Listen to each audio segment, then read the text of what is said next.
অস্থিতিশীল করার জন্য একটি চক্র কিন্তু এই কাজগুলো অনেকটাই দায়ী, এই কাজগুলো করছে।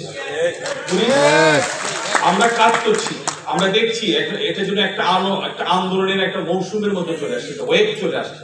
সবাই মিলে আমরা মনে করেছিলাম যে এতদিন পরে একটা মুক্ত স্বাধীন এরকম একটা পরিবেশে আমাদের দেশের সম্পদ মাননীয় প্রধান উপদেষ্টার নেতৃত্বে আমাদের এই বাংলাদেশকে একটা অনন্য পরিচয় নিয়ে এই গার্মেন্টস শিল্পকে হয়তো একটা অন্য জায়গায় অন্য লেভেলে আমরা নিয়ে যাব।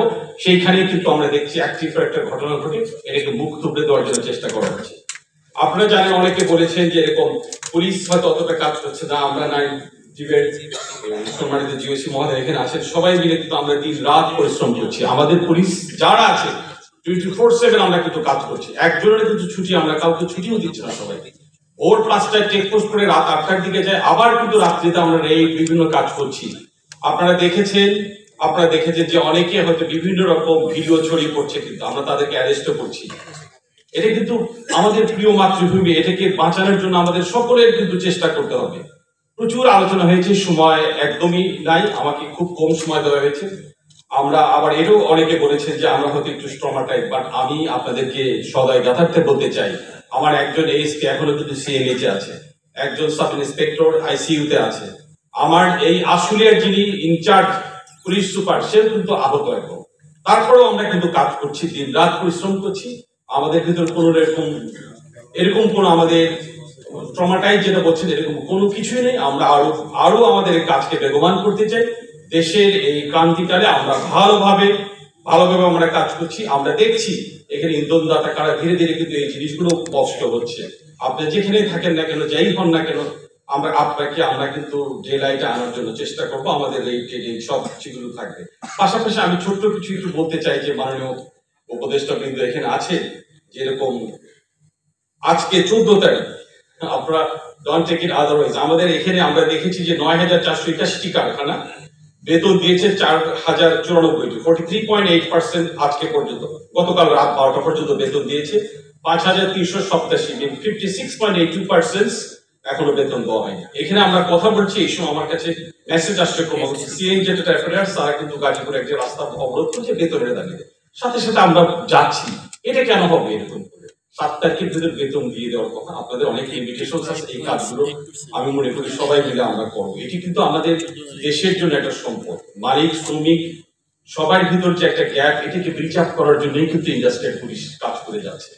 আমরা রাস্তাঘাট কিন্তু আপ্রাণ চেষ্টা করছি যেন কোথাও এরকম ভাঙচুর হয়, কিন্তু আপনার কারখানার ভিতরে যায় তো আমরা বুঝছি না যে আমাদের কেমিস্ট্রিটা কেমন হবে। আমরা আপনার সাথে আপনার শ্রমিক নেতৃবৃন্দ যে সম্পর্কটা, ওই জায়গাটা ঠিক আমার মনে হয় আপনারা কাজ করেন। এরকম কি হয়, কিছু ব্যাড গাই এরকম থাকে, তাদের কথা আমরা কন্টেক্ট করবো, এই কাজগুলো করবো, তাদের তল্লাশি করা, সবকিছু করা, আমরা এটা করছি। ইনশাআল্লাহ দেখবেন এটা কমে আসছে। কিন্তু আমরা আশা করি আজকে এই এত সুন্দর একটি জনসভার পরে, আলোচনা সভার পরে, এটা আমার মনে হয় যে কাজটা একদম শেষ হয়ে যাবে। তারপরে শ্রমিক নেতৃবৃন্দ যারা আছেন, শ্রমিক প্রতিনিধি যারা আছেন, একটা গরিব দেশ আমরা, যদি আমাদের কারখানার মালিকরা কতটুকু লাভ করেন, আপনারা বিভিন্ন পাবলিকেশন গুলো ইন্টারন্যাশনালি পড়ে দেখবেন যেখানে আমাদের দেশে কিন্তু খুবই কম মার্জিনে আমাদের অনার্সরা কিন্তু প্রোডাকশন করছে, খুবই কম মার্জিন। তারপরে যদি এত দাবিতে এই সব কিছু থাকে, যদি এই কারখানায় যদি না বাঁচে, আপনার শ্রমিকের কি হবে? আর আপনার নেতৃত্বে যারা আছেন তারা হাই টাইম।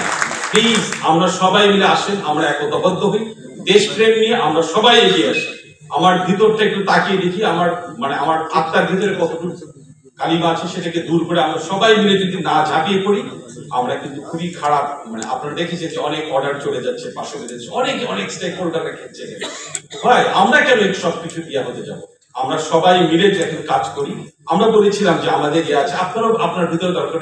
প্রথম দিকে যখন বাইরের কিছু শক্তি এরকম কাজ করেছিল, বাইরের এরকম লোকজন এসে আমরা বলেছিলাম যে আপনারা আপনার কারখানার ভিতরে একটা ইন্ডাস্ট্রিয়াল কমিউনিটি পুলিশিং এর মধ্যে তৈরি করেন। এরকম যদি কিছু আপনারা প্রতিরোধ করেন, আমরা সাথে সাথে চলে আসবো। আমাকে আসতে তো 1-2 মিনিট সময় লাগে। আমাদের সমস্ত রিসোর্স দিয়ে এসেছি। আমার ইন্সপেক্টর জেনারেলের সাথে, আমাদের স্বরাষ্ট্র উপদেষ্টার সাথে প্রতিনিয়ত আমাদের কথা হচ্ছে। দরকার আমরা দেশের বিভিন্ন জায়গা থেকে অফিসার্স নিয়ে আসবো, ফোর্স নিয়ে আসবো। আমার প্রায় 1400 মতো আমার ইন্ডাস্ট্রিয়াল পুলিশ, আমার এপিবিএস, জেলা পুলিশ থেকে নিয়ে আসছে অফিসার্সরা আছে, সবাই মিলে কিন্তু আমরা দিন রাত কাজ করছি। সব সেক্টর বাদ দিয়ে আমরা চাচ্ছি যে এটাকে যেন আমরা কোনোভাবে যেন ডিটোরিয়েট এটা যেন না করে, এর লক্ষ্যে কিন্তু আমরা একদম প্রতিজ্ঞাবদ্ধ। আপনারা শুধু থাকেন, আমরা ডেফিনেটলি করছি যে আমরা এই কাজটি করবো। সবশেষে বিনীতভাবে আমরা উপদেষ্টা মহোদয়কে একটা জিনিস বলতে চাই যে ভ্যাকসিন করি এর প্রায় I think more than 50,000 workers তারা কিন্তু রাস্তা দখল করে রাখছে, বন্ধ করে দিচ্ছে, পার্শ্ববর্তী অন্য গার্মেন্টস গুলো থেকে ইনস্টিগেট হচ্ছে, তারা যেখানে আগুন দিচ্ছে। এটাকে নিয়ে এখন কিন্তু ভাবতে হবে, এটার অ্যাসেট লিকুইডেশন হবে নাকি কি হবে, সেটা না আমার মনে হয় যে ভাবা দরকার। সব মিলে আমরা সবাই মিলে, এই দেশ আমাদের, আমরা সবাই মিলে এটাকে কাজ করবো। আমরা আর এক চুল এটাকে আর ডিটোরেট করতে দেবো। আপনারা যদি সবাই থাকেন, ইন্ডাস্ট্রিয়াল পুলিশ, আমরা সর্বতভাবে আমাদের সব রকম ত্যাগ প্রতিষ্ঠা করে এই সেক্টরকে বাঁচানোর জন্য আপনার চেষ্টা করছি।